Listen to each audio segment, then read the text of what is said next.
લવરિયા welcome to Shweta Jain official નામની YouTube ચેનલમાં હું તમારા બધાનું હાર્દિક સ્વાગત કરું છું। કેમ છો મારા પ્યારા લવરિયા? मैं आई हूँ आप सबको गुदगुदिया करने। आ सरस मजाना लांबा मोटा केळा जेवा तकिया हारे અને બે સાઈડ લટ હારે હું તમારા બધાનું હાર્દિક સ્વાગત કરું છું। આજે મેં અરીઠાથી માથું ધોયું, અરીઠાથી। એટલે એ નીલિયા, જેનકા, ભારતી, રવિડા, દીપકાર, વિવેકિયા, લાલિયા, ચિરાગિયા ચેનલમાં નવા હોય તો સબસ્ક્રાઇબ કરો। સબસ્ક્રાઇબ કરીને નોટિફિકેશન ઓલ નો ઘંટો દબાવો। હું કેવી લાગુ છું? વાળ તો ઘણા ખરા ઉતરી ગયા। મને અરીઠાથી માથું ધોતા મમતા માસીએ શીખવાડ્યું છે।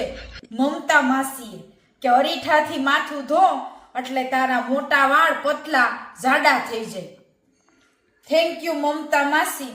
જો તમારી આજ્ઞા હોય તો ભાવલાનો પ્રેમ લઈને સરસ મજાના ડબલ મીનિંગ જોક્સની આપણે શરૂઆત કરી। Love you ભાવલા।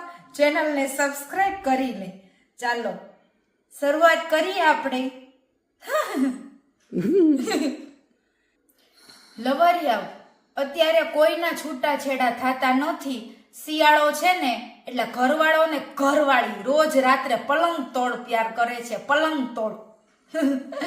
મારે પણ લગ્ન પછી ભાવલારે પલંગ તોડ પ્યાર કરવો છે। હવે આવી કઈ વસ્તુ છે કે જે હંમેશા ભીની રહે છે? આપણે એના હાથમાં પકડી અને મસળીને તો એની માને એમાંથી ફીણ નીકળે છે અને મજા જ આવ્યા કરે છે। એ ગંધારાવ સાબુ, તમારા મગજને સુધારો। સાબુની વાત થાય છે, સાબુ પાયદું કો। અમારા ગ્રુપમાં ભાવલો એવો વ્યક્તિ છે કે આપણે દીવ જવાનો પ્લાન કરીને તો છેક સુધી હા પાડે। પછી જ્યારે આપણે કાર લઈને એના ઘરના આંગણે ઊભા રહી જાય ને એટલે એમ કે મારા ઘરના ના પાડે છે, કા બાનું કાઢે। અને બાનું એવું કાઢે કે આજે મને છે ને એકદમ પાદમ તોડ ઝાડા થઈ ગયા છે। લવરિયાઓ, એવી કઈ વસ્તુ છે કે જે આપણે અંદર નાખીને તો દર્દ થાય, દર્દ દુખે, પણ થોડીક વાર પછી હાલવા માંડે ને એટલે બહુ મજા આવ્યા કરે। જૂતે પહેરના, પગમાં આપણે ચંપલ પહેરીને નવા હોય ને એકદમ કડક ટાઈટ એટલે આપણને દુખે, પછી આપણે હાલવા માંડીને એમાં નાખીને એટલે મજા જ આવ્યા કરે। એ ગામમાં નીકળીને રોલા સોતા પાડી અને ભાવલા પર હિરોઈન બની ફરી ટક ટક ટક ચંપલ પહેરી। લવરિયાઓ, એવી કઈ વસ્તુ છે કે જે આપણે બહાર કાઢીને તરત જ એને હલાવવાનું શરૂ કરી દઈ? છત્રી। ગંદી સોચ વાલાઓ સુધરી જાઓ। હવે તમે લગ્ન કરવા જાઓ ને ત્યારે છોકરીના ઘરે કે તમારા ઘરે ડ્રમ હોય ને તો એ વેચી દેજો। લગ્ન પછી છોકરી ડ્રમ એટલે ટીપડામાં નાખીને મારી નાખે છે। એટલે મહેરબાની કરજો અને ટીપડા વાળીથી આગી રહેજો અને મનાલી ક્યાંય હનીમૂન કરવા જાતા નહીં। લગ્ન પછી એનો પેલા આશિકને બોલાવીને તમને મનાલીની ખાઈમાં ધક્કો મારી દેશે અને તમે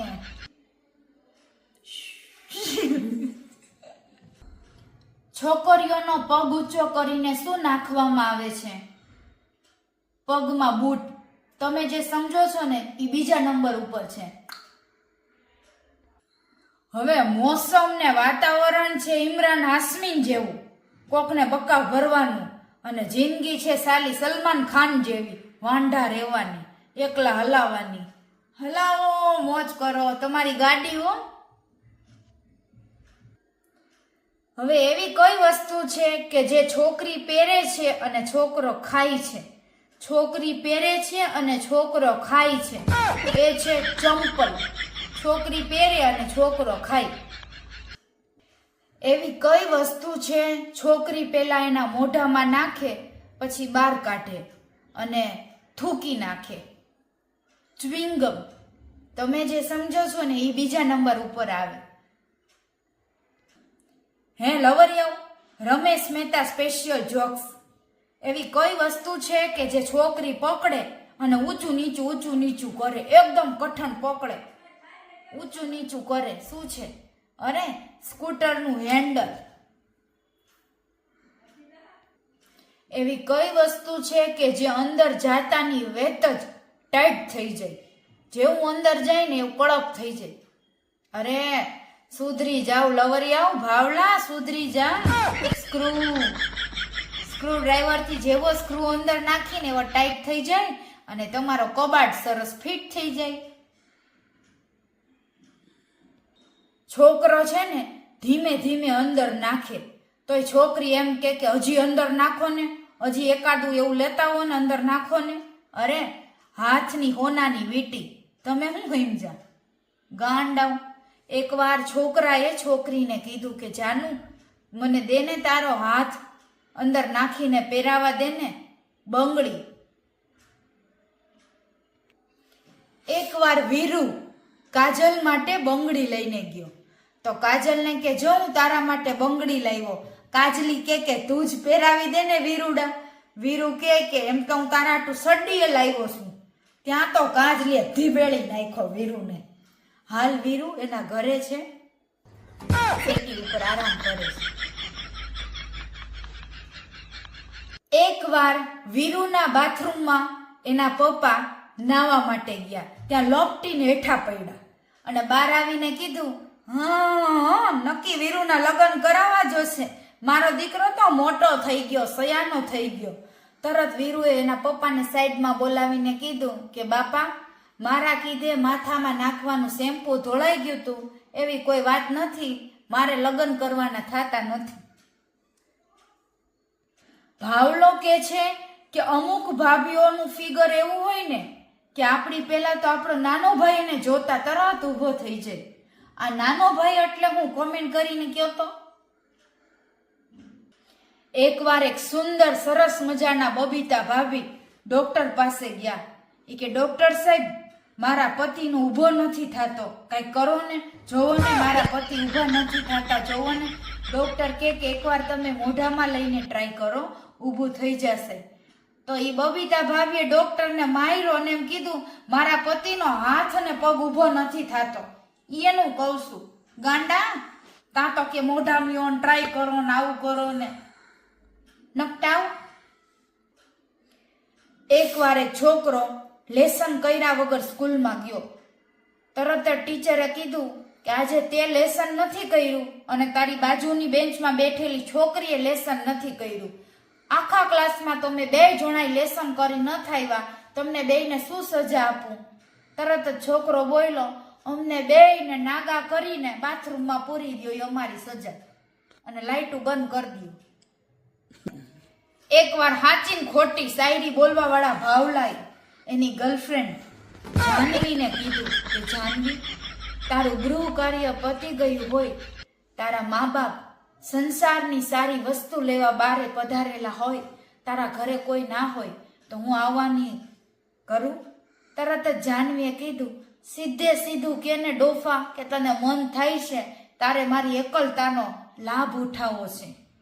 આટલું જ કહેતા શાયરની શાયરી નીકળી ગઈ અને એના ઉપર કેસ કરી દીધો છે છોકરીએ, હાલી જેલમાં છે. ભાવલાએ એની ગર્લફ્રેન્ડને કીધું કે જાનુડી, આપણા બેના લગ્નની વાત કોઈ માનતું નહોતું, તારા ઘરવાળા કઈ રીતે આપણા લગ્નની માટે રાજી થઈ ગયા? તો એની જાનુડી કહે કે આપણા ઘરવાળાએ મને એક સવાલ પૂછ્યો કે છોકરો શું કરે?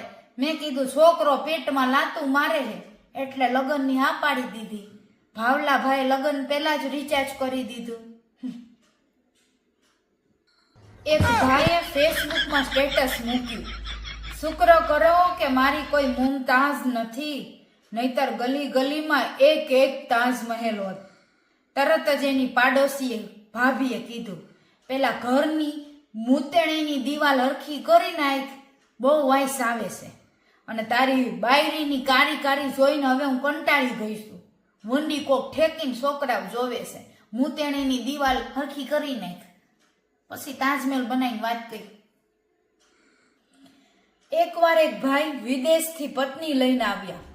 લગ્નને 4 દિવસ થયા. એની સાસુમાએ કીધું કે બેટા, વહુ તો બહુ સંસ્કારી છે, દિવસે તો ભજન કરતી હોય પણ રાત્રે પણ ભજન કરે છે. રાત્રે રૂમમાંથી અવાજ આવે છે, oh my God, oh my God, oh my God. એનો દીકરો કે મારી માને હું કેવું મારે.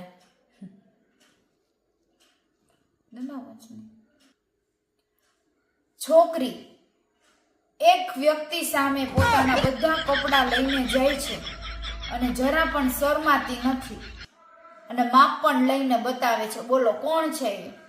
દરજી. ગંદી સોચવાલા, સુધરી જાઓ. ચેનલને લાઈક, શેર અને સબસ્ક્રાઇબ કરો. તમને આજના ડબલ મીનિંગ જોક્સ કેવા લાગ્યા મને કોમેન્ટ કરીને કહેજો. અને હા, આજે છે ક્રિસમસ, તો ક્રિસમસના દિવસે તમે શું શું કરો છો? નાતાલ કઈ રીતે ઉજવો છો? અમે નાના હતા ને ત્યારે અમારે સ્કૂલમાં અમને ક્રિસમસ ટ્રી, પછી એમાં સ્ટાર લગાડવું, ગિફ્ટ લગાડવું, બધું લગાડતા. અમારા ટીચર કોક સાન્ટા ક્રુઝ બનતા, મજા કરતા, ગીત ગાતા. બસ આ રીતે ક્રિસમસ ઉજવતા, નાની નાની ચોકલેટ દેતા. તો મેરી ક્રિસમસ. બાકી તો શું કહી, હવે તો આપણા ભારત યાની કે ગુજરાતમાં પણ ક્રિસમસ ઉજવે છે, નાતાલ ડે. તો તમે ઉજવો. ચેનલને લાઈક, શેર, સબસ્ક્રાઇબ કરો. Love you, bye bye, merry Christmas. જય જીનેન્દ્ર, જય શ્રી કૃષ્ણ, જય માતાજી, રાધે રાધે.